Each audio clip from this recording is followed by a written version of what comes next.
ak amnistie bi seen différence c'est simple amnistie bi moom ay faits la visé ay faits. Ouais. mais faits yi fi am c'est des faits extrêmement ignobles il faut qu'il y ait amnistie totale tous ces faits là faits yi fi am ni yëpp c'est des faits extrêmement ignobles. Extrêmement ignobles. D'accord fare kon toujours il faut que ñu continuer gën a leeral même ba ci bopp waa FDR wala. je pense que keroog wax naa ko fii nee naa leen interprétation en fait pour mu clair quoi lorsqu'on parle de loi interprétative mooy loi boo xam ne dafay modifier une loi qui existe déjà donc y a pas d'abrogation ni partielle ni totale abrogation dañ ko jël tegee ko nale parce que terme la boo xam ne boo ko utiliser en ce sens là tu fais fausse route mais lorsqu'on parle d'interprétation c'est le fait de modifier une loi boo xamante ni ça existe déjà te amnistie bi nga xamante ni voté woon nañ ko en mars 2024 dafa couvrir woon tous les actes criminels tous les actes yi nga xamante ni saytu woon nañu ko ci benn jamono maintenant Pastef dafa am taxawaay bu mu amoon man nee naa leen man sama gis-gis mooy lan amnistie bi dañ ko war a révoquer totalement loolu mooy li nga xamante ni yàgg naa ko wax te je persiste sur ça waaye juste pour expliquer Ibrahima gis nga Pastef la mu waxoon démb ci amnistie bi lee dugg ci benn yoon ndax fàttalikul Ibrahima je pense Guy Marius Sagna la bi mu ciy wax di expliquer wu ci bi ñu waree voter loi d'amnistie bi yóbbu ko commission ñu ne leen lan moo tax ngeen abstenir ban réponse la tegoon mu ni li tax ñu abstenir mooy dañu taxaw laajte benn question ne leen est-ce que crime de sang et pour crime de sang déjà loolu benn point la boo xam ne il faut que ñu leeral ko pour parler de crime de sang maanaam tous les actes criminels yi nga xamante ni xew na ci diggante 2021 ba 2024 boobule ndaxam dañu koy amnistier waale maanaam ñi nga xam ne ñooy les commanditaires et les actionnaires de ces actes de barbarie de torture de vandalisme ak yu ni mel bon pour ne pas dire on ne dira pas vandalisme ndax ñooñu dañu leen di sàng ci amnistie bi ba ñu laajtee tontuwuñu leen moo tax Pastef en commission dafa voté woon abstention voté wul li nga xamante ni mooy loi bi maintenant ba ñu ñëwee fi nga xamante ni mooy plénière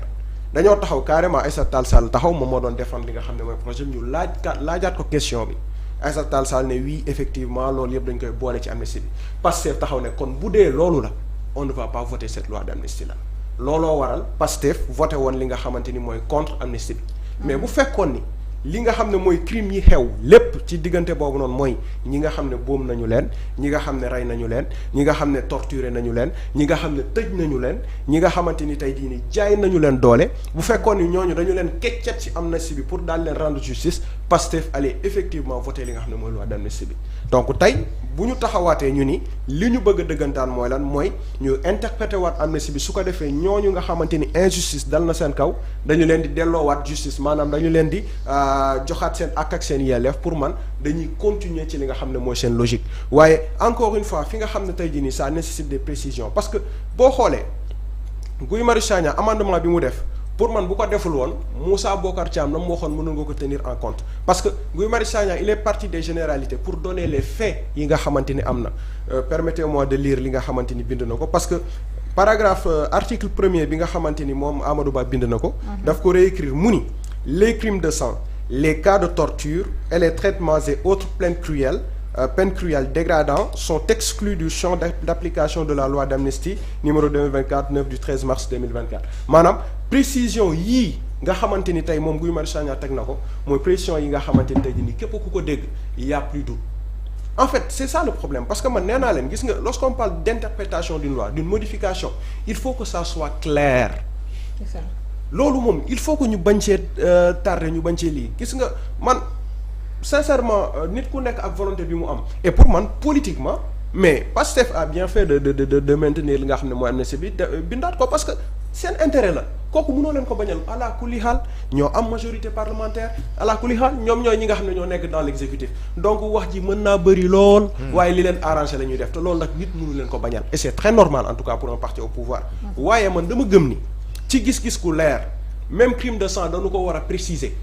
il ne faut pas laisser de faille parce que tey bu ñu tegee interprétation mais Moussa Bocar Thiam day toog wax am na ay nit ñoo xamante ni dañ koy gëm parce que jàpp nañu ne moom expert la ci domaine boobu ba pare ñoom comprendre ñu termes yi nga xamante ni ñu ngi koy utiliser crime de sang motivation politique waaye tey bu fekkee ni toj nañu ko càmbar ko teg ko ci yoon mu leer nañu nga gis A ne xam ne A la gis B xam ne B la gis C xam ne C na waaw mais ëllëg yow boo toogee loolu doo tu n'auras même pas besoin de défendre. Ce sera clair et net. moo tax man j'ai beaucoup apprécié li nga xam ne mooy amendement bi ki nga xamante ni mooy Guy Marius Sagna def parce que lii la Amadou Ba proposé na waaye amendement yi bu mu yam fii nañu fexe ba paragraphe par paragraphe article par article mot pour mot ñu leeral ko ba mu leer nañ ba nga xamante ni ëllëg tey bu ñu demee ba voté li nga xam ne mooy interprétation bi mais ça permettra au juge bés bu ñu tijjee dossier mais ce sera très facile pour lui dafay ñëw mu ne carrément diw kat rey nañu ko kan moo ko rey ba pare il faut préciser une chose lorsque Moussa Bocar Thiam dit que non policier bi rey tey bu ne mu déedéet lii dafa leer nañ dañu ne képp koo xamante ni def nga acte criminel pour dire tout yow ala kulli haal mënuñu la amnistier ci li nga xam ne mooy mbir mi et je pense que loolu c'est clair et net donc pour ceux qui disent ou bien pensent que ni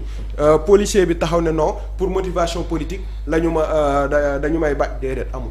motivation politique on parle de ces délits mineurs yi nga xamante ni xew na ce qu'il a eu à expliquer nee na c'est pas le policier les forces de l'ordre ne seront pas épargnées mais ce qui est sûr mooy bu ñu remonter ba ci ñi nga xamante ne ñoo féete ba ci kaw tey ñu remonté ba ci benn ministre par exemple mën na ni motivation politique moo taxoon mu def ko non du ci génn xam nga moo tax parce que acte criminel la xam nga tey je m'explique policier bi nga xamante ni par exemple moom moo téye dóor boom policier boobu noonu il a reçu des ordres ordre bi ki ko joxe il fait partie de l'acte criminel parce que moom moo joxe ordre bi nga xamante ni tey jii nii moo indi crime bi xew juste je suis toujours dans les mots moo tax ma ne la il faut préciser précision dafa am solo tey ki nga xamante ni mooy commandant bu fekkee moom moo ko commandé mais commandant am na ku nekk ci kaw koy jox ordre kooku noonu peut-être mën nañu supposer ne moom mooy le politicien ministre la wala boog lu mu mënti doon kooku jox na ko ordre boobu noonu tamit am na keneen koo xam ne moo ko jox noonu ba chaîne moo tax démb keroog maître mu ne la effet cascade boobu noonu dafa dëggu parce que tey bu fekkee dafa jógee ci présidence wàcc ci ministre de l'intérieur wàcc ci li nga xam ne mooy commandant yi ba ci agent yi ñoom ñëpp dañoo bokk ci circuit bi nga xamante ni tey jii nii acte criminel lay doon parce que finalité bi lan la am na ku ñu rey finalité bi lan la am na ku ñu damm tànkam finalité bi lan la am na koo xamante ni tey jii nii yàq nañu bëtam loolu yëpp ay acte criminel la moo tax ma ne la effet cascade lay doon ndax lan mënuloo ko ci génnee parce que tout simplement dafa am koo xam ne moo joxe ordre boobu noonu moo rusandaat dem ba rey nit donc boo boolee noonu yëpp mënoo leen génnee ci acte criminel moo tax ma ne loolu dafa leer nañ comme homme politique boobu par exemple naka la homme politique boobu moo tax ma jàpp ne dafa am sew-sew yu ñu dugal ci biir texte bi yoo xam ne nag xëy na ay borom xam-xam ñoom ñoo xam nañu bindee texte bi ak nañ ko ñagee ba ci dégg-dégg am na yoo xam du ci mën a nekk mais tey homme politique boobu mu lay wax homme politique boobu naka la mën a def pour prouver que man lii nii motivation politique la c'est-à-dire soo ko comparé ak situation man mi génn par exemple maire ñu ne président Macky Sall reporté na élection yi ma jël xeer dóor ko ci kaw BRT bi est-ce que man ni ma amee facilité pour ne waa lii kat motivation politique moom moo tax parce que dañoo bafoué sama démocratie wu réew est-ce que ki joxe ordre à ce que wala kii recruter nervi moom mën na motiver mën na jox ay explication pour dire que lii motivation politique moom moo ko waral waaw Sonko bi mu taxawee assemblée nationale di def DPG bi mujj ni Sonko partiel la wax wala total dane dinañ dindi amnistie bi point barre c'est-à-dire boo nee partiel bi rek xam nga boo nee partiel mën nga préciser foofu si biir partiel bi nga ne waxul sax abrogation non bu la neexee comme Amadou Ba lim boo nee partiel mu préciser nga ne partiel bi sauf crime de sang wala torture duñ ci bokk foofu y a une précision est-ce que je me suis fait comprendre c'est-à-dire quand on dit partiel mën nañu préciser ne par exemple sauf crime de sang wala torture mënu ci bokk foofu c'est clair et limpide. yemuñu ci waa FDR wax nañ tamit ni lii xew du reddition des comptes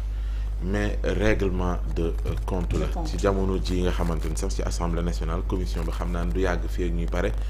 ñu ne taxawal nañ ko war a yëkkati mbalaanu kiiraayu ki nga xamante ni mooy Moustapha Diop